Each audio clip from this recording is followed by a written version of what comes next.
A great restaurant is supposed to be a place where everyone at the door is treated like they might be someone worth remembering.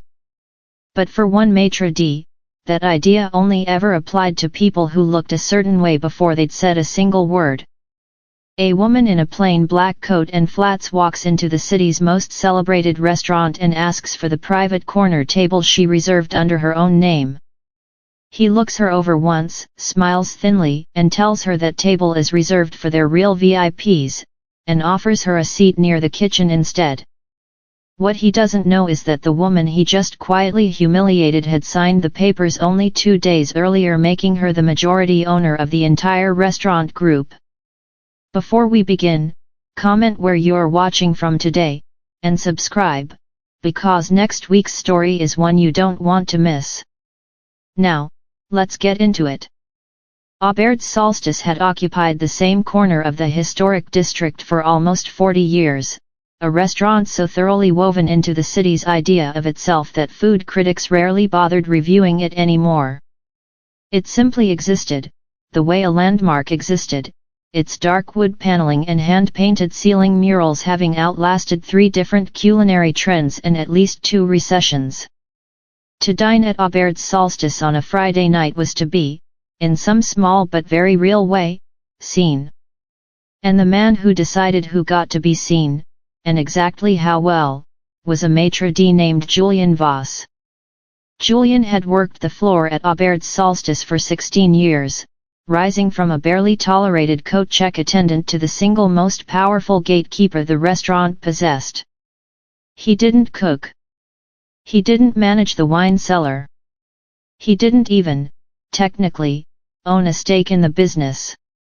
But every single person who walked through that heavy oak door had to pass through Julien first, and over 16 years, he had built an entire private philosophy around exactly how that moment should unfold. Julien believed, with the specific, unshakable confidence of a man who had never once been forced to reconsider it, that he could identify a serious guest within 4 seconds. It was the coat, first. The shoes, second. The specific quality of eye contact, third. The difference between someone who expected deference and someone who was hoping, quietly, not to be embarrassed. He had refined this instinct across 16 years and thousands of Friday nights, and he wore his confidence in it the way other men wore an expensive watch, visibly, and with a certain private pride he rarely bothered to hide. The restaurant's crown jewel was a table tucked into a private alcove near the back windows, table 9, a round table for 4 with a direct view of the restored fountain courtyard, permanently reserved for what Julien privately called, and occasionally said aloud to junior staff, our real VIPs. Table 9 had, over the years, hosted senators, a retired Supreme Court justice, 2 different film directors, and on one memorable evening, a member of European royalty traveling under a pseudonym Julien had somehow, impressively, seen through within moments of arrival. Table 9 was not simply a table. It was a small, exclusive stage, and Julien considered himself its permanent, unelected director. At 7:15 on a quiet Thursday evening, a woman walked through the restaurant's heavy oak doors wearing a plain black wool coat over dark trousers, simple flat shoes, and no visible jewelry beyond a thin silver chain at her neck. Her hair was pulled back loosely, and she carried a small structured handbag and nothing else, no phone visible, no obvious signal of the specific brand names Julien had trained himself to recognize instantly across a crowded room. She approached the host stand with the calm, unhurried confidence of someone who had done this before, in far more intimidating rooms than this one. "Good evening," she said. "I have a 7:15 reservation under Whitmore. Table 9, specifically, if it's available." Julien glanced down at his reservation book, then back up at her, his eyes moving briefly over the plain coat, the simple flats, the absence of anything he'd learned to associate with a Table 9 guest. His expression settled into a smooth, practiced smile, the kind he reserved for moments exactly like this one. Miss Whitmore, of course, welcome to Aubaird's solstice, he said warmly, though something in his tone had already shifted, subtly, into a register of gentle management. I do see the reservation, though I want to be transparent with you. Table 9 tends to be reserved, in practice, for our most established regular guests, the kind of table we hold for people the house has a long-standing relationship with. I have a truly lovely table available near the open kitchen tonight, wonderful energy, a real front row view of the chef's work. I think you'd genuinely enjoy it more. The woman, whose name was Ada S. Whitmore, tilted her head slightly, her expression calm and unreadable. I specifically requested table 9 when I made the reservation 3 days ago. I was told it was confirmed. It was confirmed as a reservation, absolutely, Julian said, his tone carrying the specific, gentle condescension of someone who believed himself to be doing a kindness. But table assignments on a night like tonight do sometimes shift based on the overall composition of the room. I hope you understand, we have a responsibility to curate the evening for all of our guests, and table 9, in particular, tends to be held for names our regulars would recognize, or occasionally reassigned at the last moment for exactly that reason. I understand curation, Ada S. said, her voice still even, but I made this reservation specifically for table 9, and I'd like to honor that. Julian let out a short, practiced laugh, warm on the surface, faintly patronizing beneath it. I completely understand the appeal, truly, everyone wants table 9. But I promise you, the kitchen view table tonight is spectacular. I've seated 3 food writers there myself over the years, genuinely wonderful experience. I'd hate for you to feel like table 9 was somehow the only good seat in the house, because it really isn't. A young hostess standing slightly behind Julian's shoulder had gone very still, her eyes flicking nervously between her supervisor and the calm woman standing at the stand. I'd still like table 9, Ada S. said simply. I made the reservation for it specifically, 3 days in advance, and I confirmed it myself yesterday afternoon. Julian's smile thinned, though it didn't disappear entirely. Miss Whitmore, I want to be honest with you, because I think it saves everyone an uncomfortable evening. Table 9 tonight is being held for a party the owner's family has personally requested we accommodate, regardless of when other reservations came in. I'm sure you understand how these things work at a restaurant with our particular history. There's a certain hierarchy to how the room gets arranged on a Thursday like this one, and I promise the kitchen table will be a wonderful substitute. 2 other guests waiting near the small bar area, sipping aperitifs while they waited for their own tables, had paused their conversation, glancing over with the specific, curious attention people reserve for even mild friction unfolding in an otherwise elegant room. I don't think that will be necessary, Ada S. said. I'd like you to check the reservation system again, specifically under the name Whitmore Holdings, rather than just Whitmore. Julian's brow furrowed slightly, though his composure held. I'm not showing a separate entry under that name, Miss Whitmore. I do want to gently suggest, and please take this in the spirit it's intended, that sometimes guests come to a restaurant like ours with certain expectations about what a reservation guarantees, expectations that don't always account for the specific relationships and history that shape how a room like this one actually operates on any given night. It's a very common misunderstanding, and there's no shame in it at all. It was at this moment that a man in a dark tailored suit, moving briskly from the direction of the restaurant's private office corridor, crossed the dining room, a tablet tucked under one arm and an expression of controlled urgency on his face. Ada S., he said, slightly breathless, sorry, the final documentation from the holding transfer took longer than expected with the attorneys, but everything is fully closed and recorded now. He stopped, taking in the scene, Julian standing at his stand with his reservation book still open, Ada is standing calmly across from him, no menu, no water glass, nothing suggesting she'd been seated at all. Is everything all right? The man asked, his eyes narrowing as he looked between Julian and Ada. Julian glanced at him, maintaining his composure with visible effort. This doesn't concern you, sir. I'm simply explaining our seating arrangements to this guest. The man's eyebrows rose sharply. I'm sorry, what exactly have you been explaining to her? I've been explaining, Julian said, with the patience of someone stating something obvious, that table 9 is reserved this evening for guests with a long-standing relationship to the house, and that I've offered a lovely alternative near the open kitchen. The man looked at it as, something between disbelief and barely restrained frustration crossing his face, then turned back to Julian. Do you have any idea who you're currently speaking to? Julian allowed himself a short, measured laugh. I know precisely who I'm speaking to.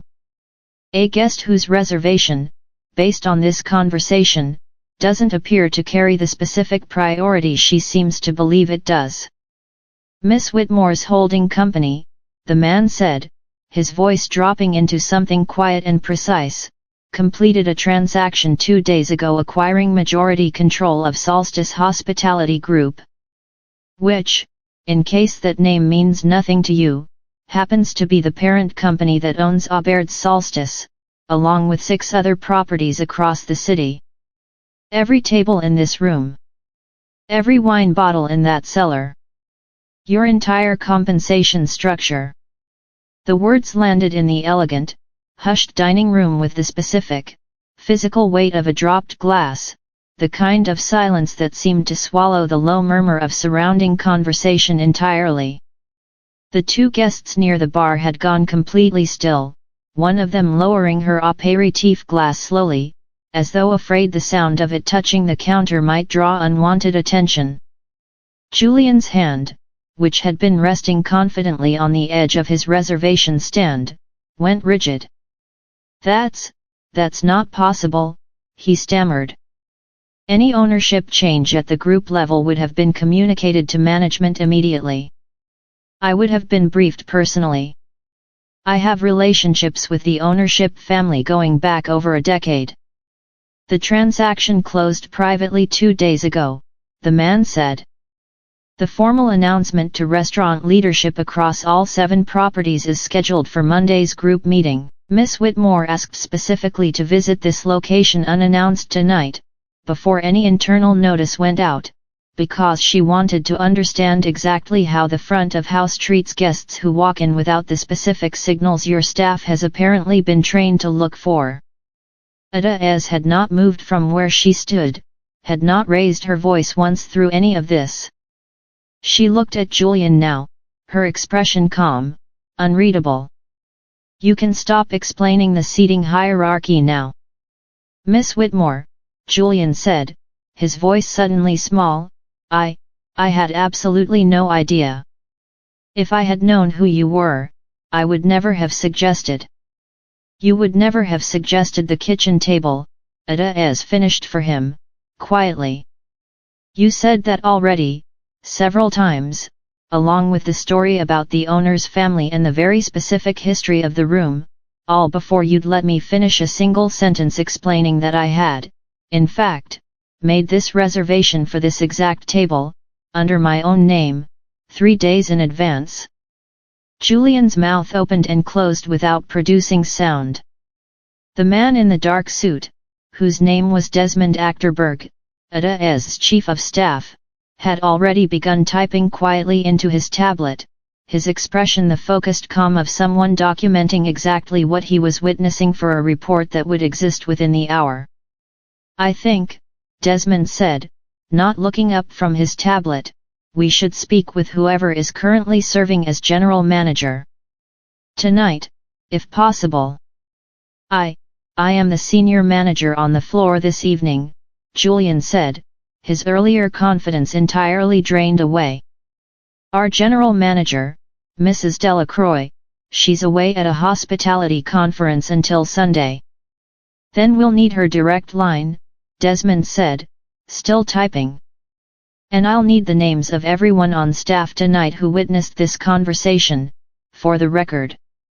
At this, one of the two guests near the bar, a woman in her 60s with silver hair and an elegant navy dress, rose slightly from her stool.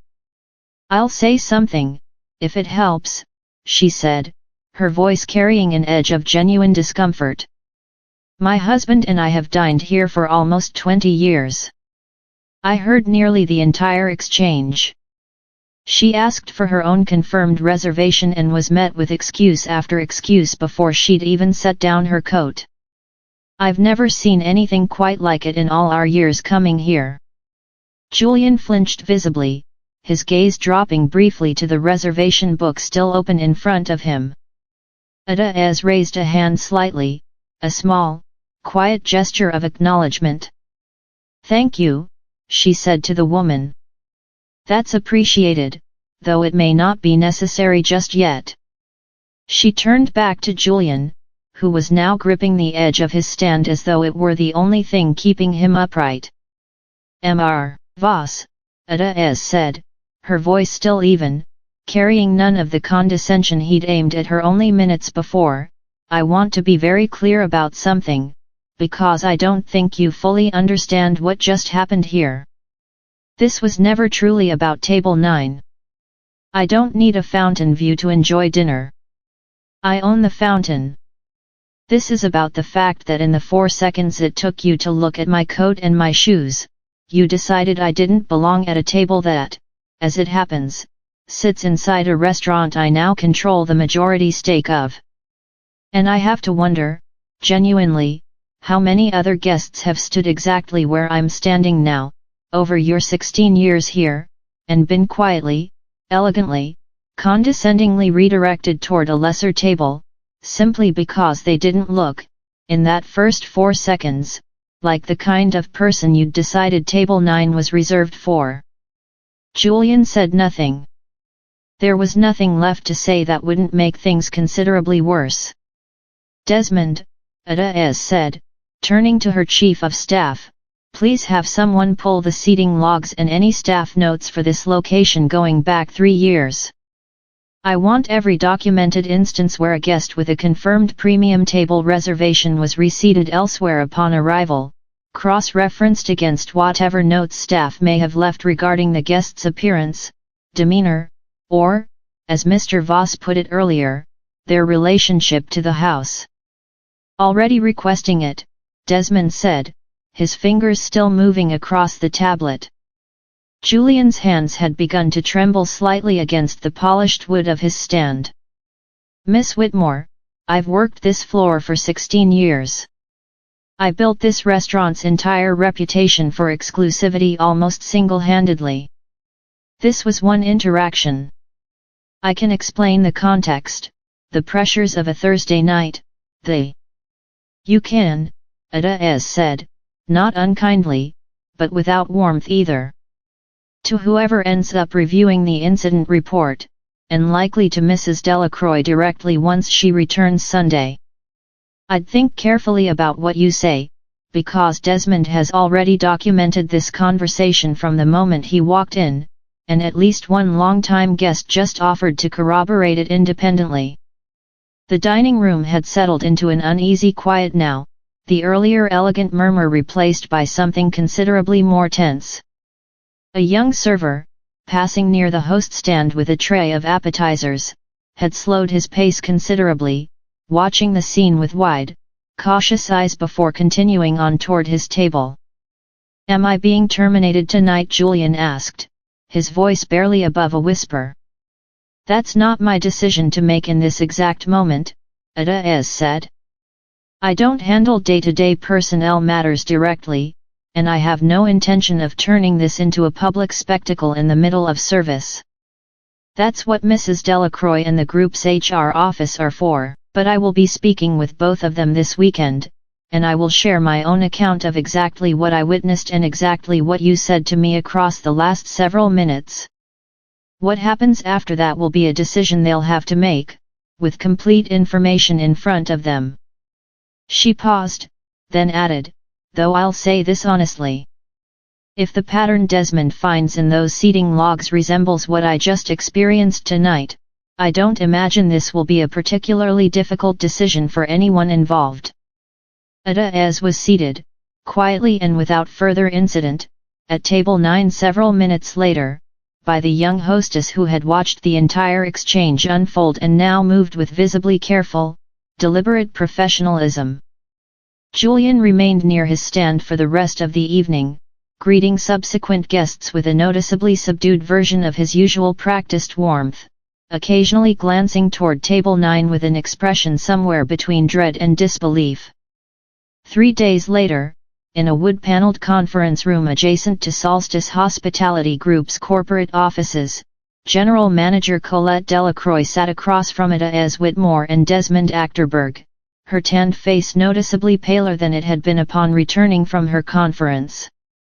A tablet sat open in front of her, displaying 3 years of seating logs and staff notes that Desmond's team had compiled over the preceding 48 hours.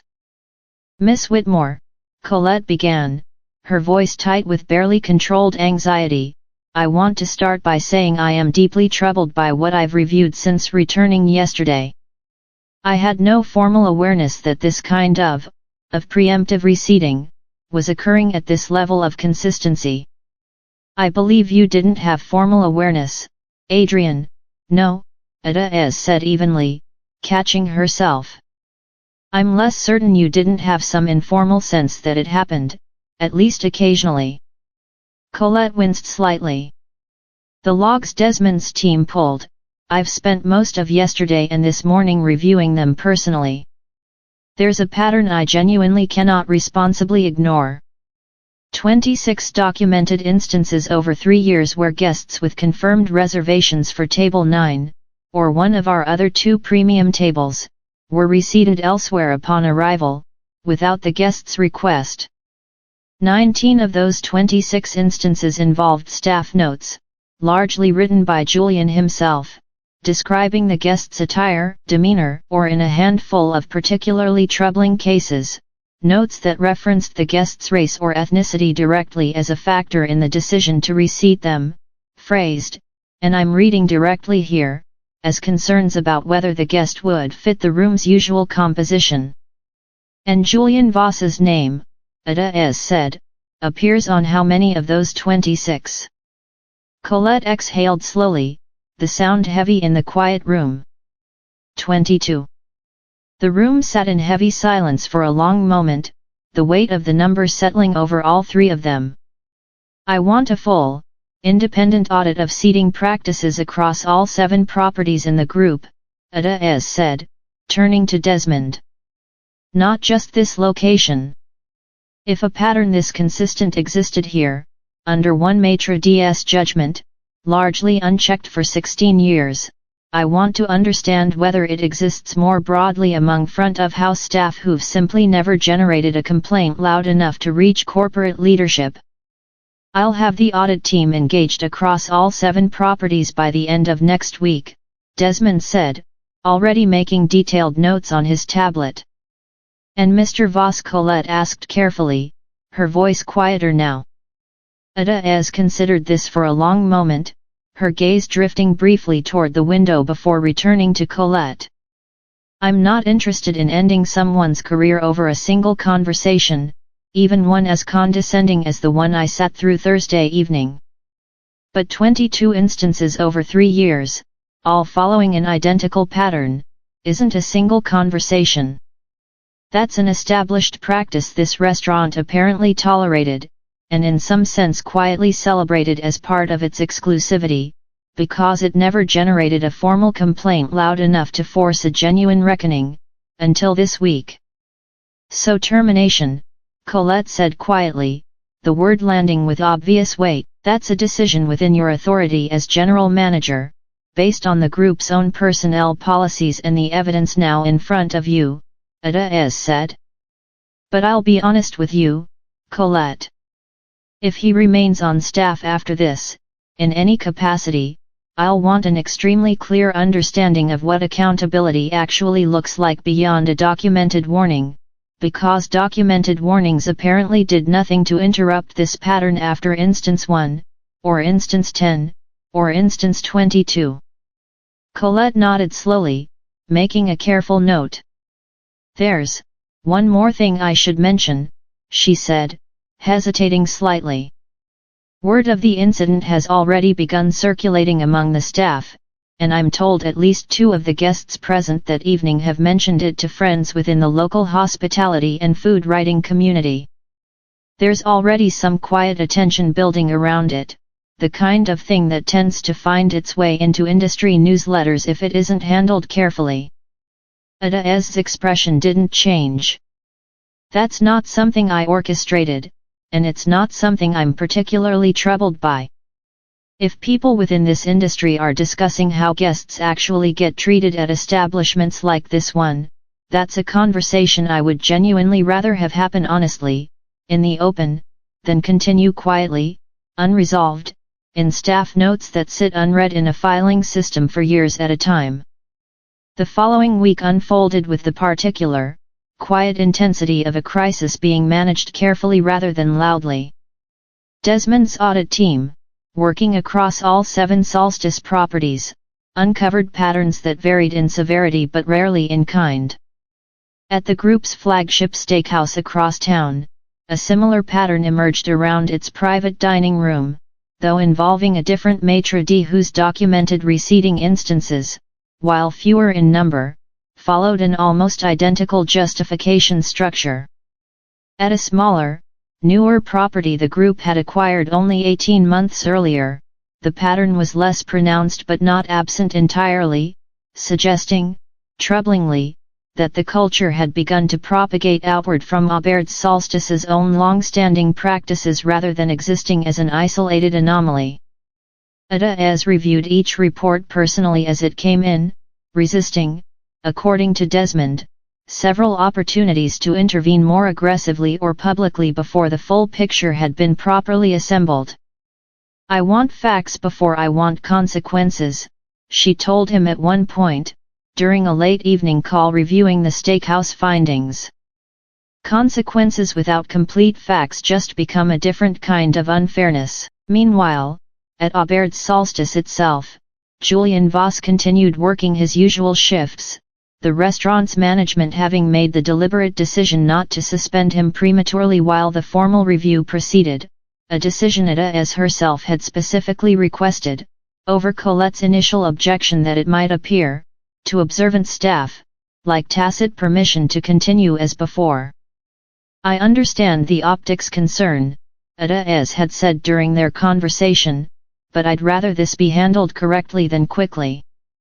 If he's terminated, I want it to happen because the evidence supports it clearly, documented and reviewed properly, not because we panicked under the pressure of gossip spreading through the industry." It was during this period, roughly 10 days after the initial incident, that a food industry newsletter with a modest but influential readership among the city's culinary and hospitality circles published a brief, carefully worded item under its Industry Whispers section, noting, without naming anyone directly, that a prominent downtown institution known for its exclusivity is reportedly undergoing an internal review after a seating incident involving new, undisclosed ownership. The item was vague enough to avoid legal exposure but specific enough that anyone within the industry, including several of Auberge Solstice's own regular guests, understood immediately which restaurant it referenced. Colette called it as the morning the item appeared, her voice tight with renewed anxiety. "It's out there now, in some form. I don't think it names us directly, but people will know within the day. Then we should be ready to speak honestly about it, if asked," Ada said, her tone calm despite the obvious pressure building around the situation. "Not defensively. Not with corporate language designed to minimize it. If someone asks us directly what happened, we tell them the truth, and we tell them what we're doing about it." That opportunity arrived 3 days later, when a respected local food critic, someone who had dined at Auberge Solstice regularly for over a decade and had, as it happened, been present at the bar on the evening of the original incident, published a longer, considerably more direct piece in the city's alternative weekly.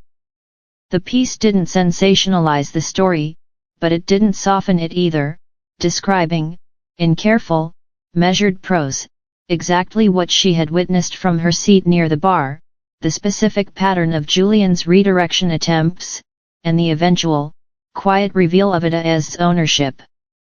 What struck me most, the critic wrote, wasn't the initial rudeness, which, uncomfortable as it was, is unfortunately not unheard of in rooms like this one. What struck me was how practiced it felt. How smooth. How clearly this wasn't the first time this particular maître d' had delivered nearly this exact script to a guest he'd decided, within seconds, didn't belong at his most coveted table. The real story here isn't one bad evening. It's what that evening revealed about how many similar evenings likely came before it, quietly, without anyone powerful enough in the room to correct it. The piece, once published, spread considerably further and faster than the vague newsletter item had, picked up first by local social media accounts within the food and hospitality community, then by a regional news outlet's lifestyle section, and within a week, by a national publication's brief culture roundup, framing it as a broader story about quiet exclusivity and unconscious, or not so unconscious, bias within the fine dining industry. Ada, true to the approach she'd outlined to Colette from the beginning, declined every interview request that followed, issuing instead a single, brief written statement through the group's communications office once the internal review had fully concluded, roughly 6 weeks after the original incident. Following a thorough internal review, the statement read, "Solstice Hospitality Group has concluded that seating practices at one of our properties failed to reflect the standard of hospitality we expect across our entire portfolio. We have taken appropriate personnel action at the location in question and have implemented new, standardized seating protocols across all 7 of our properties, designed to remove individual staff discretion from decisions about guest seating priority. We are grateful to the guest whose experience brought this pattern to our attention, and we remain committed to ensuring every guest who walks through our doors is treated with the same consideration, regardless of what they happen to be wearing when they arrive." The statement, brief and carefully worded as it was, confirmed what industry insiders had already largely pieced together, and within days, Julian Voss's departure from Aubaird's Solstice became something closer to public record than private personnel matter, discussed openly within local hospitality circles, though the group itself never released the specific details of his termination beyond the general language of the statement. 6 months later, Ada Whitmore sat once again at table 9, on a quiet Thursday evening considerably less eventful than the one that had first brought her there. The restaurant's new maître d', a younger woman named Priya Kapoor, promoted from within the front-of-house staff specifically for her demonstrated commitment to the group's newly standardized seating protocols, greeted her with the same warm, unhurried professionalism she extended to every guest who walked through the door, regardless of coat, shoes, or the specific quality of eye contact they happened to make in their first 4 seconds inside. "Miss Whitmore, wonderful to see you again," Priya said, checking her tablet briefly. "Table 9 is ready whenever you'd like to be seated." Ada thanked her and followed her toward the familiar alcove near the restored fountain courtyard, settling into the same seat she'd been so thoroughly discouraged from occupying 6 months earlier. The room around her hummed with its usual elegant murmur, guests of every description seated throughout the dining room without, as far as she could observe, any particular pattern beyond the simple, straightforward order in which their reservations had been confirmed. She thought, briefly, about Julian Voss, and about the specific, practiced confidence with which he'd once assured her that he could identify a serious guest within 4 seconds. She thought about the 22 documented instances, and the countless others that likely existed only in memory, in the quiet discomfort of guests who had simply accepted the kitchen table and never said a word about it, assuming, as people often do, that the humiliation was theirs to absorb quietly rather than something worth challenging. She didn't feel triumphant, exactly, sitting at table 9 that evening. What she felt was closer to a kind of settled clarity, the specific satisfaction of watching a system correct itself not through anger or spectacle, but through patient, thorough documentation and a genuine, structural unwillingness to let convenience continue to excuse a pattern once it had been clearly identified. If you've ever been quietly redirected, dismissed, or made to feel like the lesser table was somehow the only one available to you, remember this: the people who make that judgment about you within 4 seconds rarely imagine the moment it might come back around, and they almost never expect it to arrive as calmly, and as thoroughly documented, as it usually does. If you enjoyed this story, subscribe to Silent Empire for more true-to-life stories of quiet power and the moments it finally speaks up. New story every week. See you in the next one.